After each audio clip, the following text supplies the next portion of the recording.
Quelques mois plus tard, nous avons quitté la montagne et nous sommes allés nous installer dans la banlieue d'Alger, où mon père m'avait inscrit dans un établissement scolaire construit spécialement pour les petits indigènes et qui s'appelait École des Mimosas. Durant les 3 premières semaines, la maîtresse me marqua tous les jours absent parce que je ne levais jamais le doigt quand elle faisait l'appel. Je ne connaissais pas mon nom patronymique.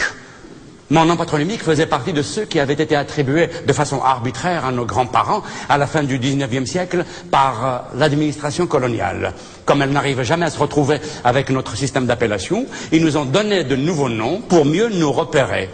Dans le système traditionnel, nous possédions tous des chapelets de prénoms qui se suivent. Mohamed, Ben Ali, Ben Saïd, Ben Mohamed, Ben Saïd, Ben Ramadan, Ben Farid, Ben Abdelhamid, Ben Salim, Ben Ahmed, Ben Ramadan. Une fois que le même prénom revenait 2-3 fois dans la liste, les fonctionnaires français étaient saisis de vertige. Ils ne savaient jamais qui était qui et qui est le fils de qui. Et dès qu'ils changeaient de village, ils trouvaient exactement les mêmes noms, mais dans d'autres sens. Voici, d'après des témoignages, comment se passaient ces séances d'attribution de nouveaux noms. Il y avait l'administration coloniale, son secrétaire, et les chefs de famille passaient les uns derrière les autres. L'administrateur faisait son enquête pour trouver des noms. C'est quoi ton nom? Mohamed Ben Ali, Ben Mohamed, Ben Mouloud, Ben Tayyib, Ben Ramadan, Ben Saïd, Ben Ahmed, Ben Mohamed. Non, je te demande ton nom à toi. Ton nom à toi tout seul, c'est lequel? C'est pas le nom de ta tribu, hein? Tu es venu tout seul, non? Il n'y a personne derrière toi, je crois, non? Alors, s'il te plaît, donne-moi ton petit nom à toi. Mohamed. Mohamed. Secrétaire inscrivait Mohamed. Et ton père? Ali. Ali. Ton grand-père? Mohamed. Mohamed. Donc, si j'ai bien compris la logique, ton arrière-grand-père s'appelle Mohamed, ton grand-père s'appelle Mohamed, toi tu t'appelles Mohamed, alors là, il y a un problème. C'est les noms du prophète, monsieur. Pardon? Qui profite? Moi, je profite? Non, pas toi les prophètes. Hacha, non. Ah non. Les prophètes, c'est Mohammed sallallahu alayhi wa sallam. Toi, les prophètes, dis-toi, c'est l'autre là, comment il s'appelait, celui qui a les cheveux ici, là, comment il s'appelle? Comment t'es appelé, toi? Maurice. C'est ça, c'est les prophètes Maurice, toi. Et nous, c'est Mohammed. Attends, je vais t'expliquer tout de suite la situation. Comme ça, tu vas comprendre pourquoi qu'il s'appelait toujours Mohammed. Chez nous, les musulmans, quand il y en a un garçon, qui est né, toujours, les garçons qui est né les premiers, on lui donnait... T'es sûr que tu comprenais bien les français, toi?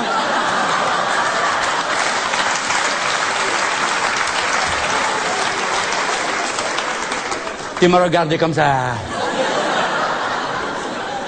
T'es sûr que t'as été à l'école? Attends, je vais parler doucement.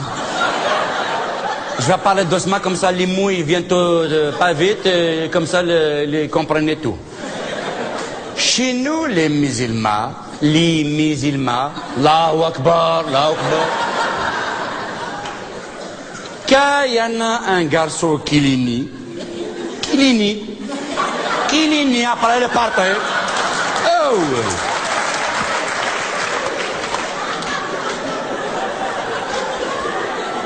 Il est parti au travail.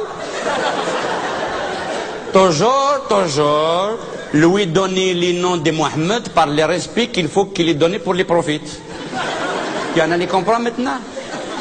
Oui, je crois avoir compris, Mohamed. Par respect pour le prophète, vous donnez le nom de Mohamed au premier garçon qui naît dans la famille. C'est ça. Donc toi, tu es le premier. C'est ça.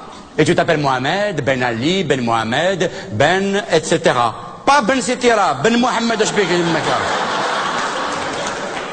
qu'est-ce qui vient foutre les Ben Sitira là-dedans, là? Mohamed, etc. est une locution latine qui veut dire... Bon, j'ai rien dit, on oublie. Dis-moi, le maréchal Ferrand, comment ça se fait qu'il porte exactement le même nom que toi? Et si les frères, dis-moi, monsieur...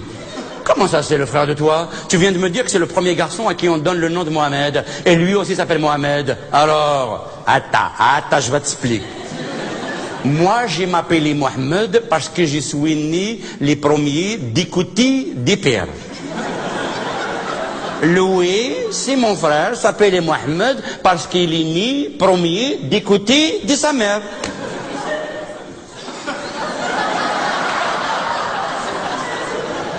Et donc de ta mère. Non, de sa mère à Louis, chacun sa mère alors. Qu'est-ce qu'ici?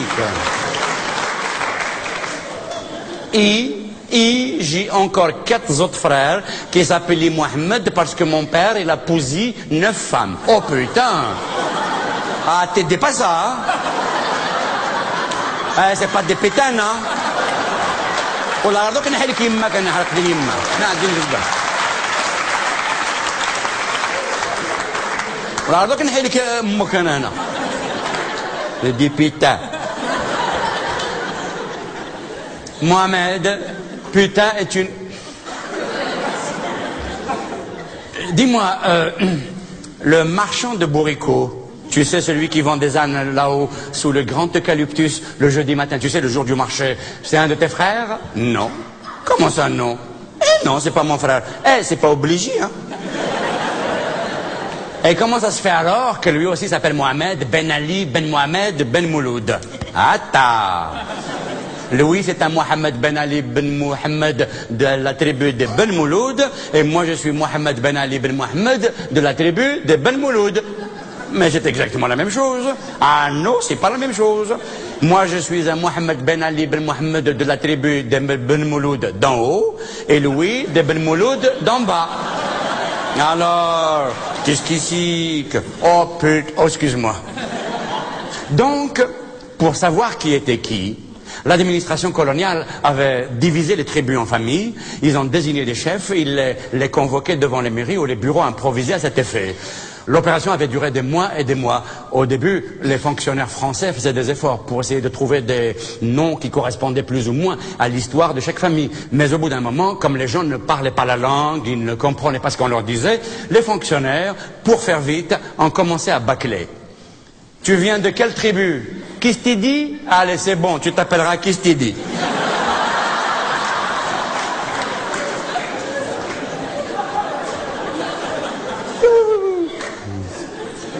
On s'en fout.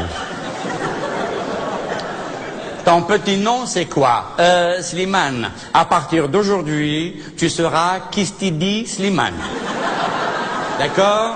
Et si quelqu'un te dit Kistidi Slimane, tu dis rien. Allez, au suivant. Et c'est comme ça qu'il y eut la famille Poussipa.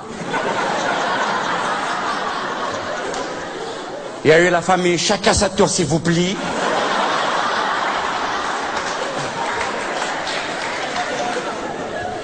Il y a la famille Tidikoun. La famille Merde alors. Et il y a la célèbre famille Kiskifichou.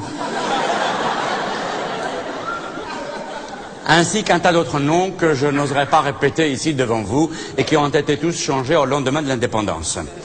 Alors ces nouveaux noms, au départ, étaient utilisés surtout pour les démarches administratives dans l'administration coloniale. Mais nos grands-parents, entre eux, dans la tribu, continuaient à utiliser le système d'appellation traditionnel. Et c'était pour cela que moi, je ne réagissais pas du tout lorsque la maîtresse m'appelait par mon nom patronymique que je ne connaissais pas. Mais un jour, en traversant les rangs, elle s'était arrêtée devant moi, s'était penchée et avait lu le nom inscrit sur l'étiquette qu'on m'avait cousu sur le tablier d'écolier qu'on m'avait donné.